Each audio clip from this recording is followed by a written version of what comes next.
ملتا ہے کہ قرآن مجید کے اندر تین بنیادی نظریات یا تین بنیادی عقیدے ہیں جن پر قرآن نے سب سے زیادہ زور دیا ہے۔ وہ کون کون سے ہیں؟ توحید، رسالت اور قیامت۔ تین چیزیں ہیں جن پر سب سے زیادہ زور دیا گیا ہے قرآن مجید میں۔ توحید یعنی اللہ کی وحدانیت پر، رسالت یعنی جو اللہ نے ہادی بھیجے ہیں، نمائندے بھیجے ہیں انسانوں کی ہدایت کے لیے، ان کا تذکرہ ہے بار بار، اور معاد کا تذکرہ ہے یعنی قیامت کا تذکرہ ہے، لوٹنے کا تذکرہ ہے۔ شاید سب سے زیادہ تذکرہ آخرت کا اور قیامت کا ہے۔ تو ان تین میں سے ایک موضوع توحید ٹھہرا۔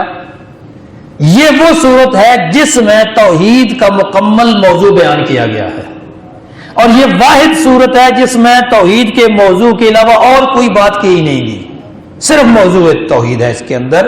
توحید کے علاوہ اور کسی تصور کو چھیڑا ہی نہیں گیا، حتیٰ قیامت کی بات بھی نہیں ہے اس میں، کوئی اور تصور اس کے اندر موجود نہیں ہے۔ اس لیے اس کو سن سے قرآن کہا گیا کہ جو تین بنیادی معارف ہے قرآن مجید کے، ان میں سے ایک توحید ہے جو سب سے بنیادی عقیدہ ہے، بنیادی نظریہ ہے، اور اس نظریے کو، اس عقیدے کو، اس تصور کو اس صورت کے اندر بیان کیا گیا ہے مکمل طور پر۔ اور کوئی صورت ایسی نہیں ہے جس میں اس طرح مکمل توحید کو بیان کیا گیا ہو۔ باقی صورتوں میں بھی یقیناً ہے لیکن ٹکڑوں میں ہے، مختلف حصوں میں۔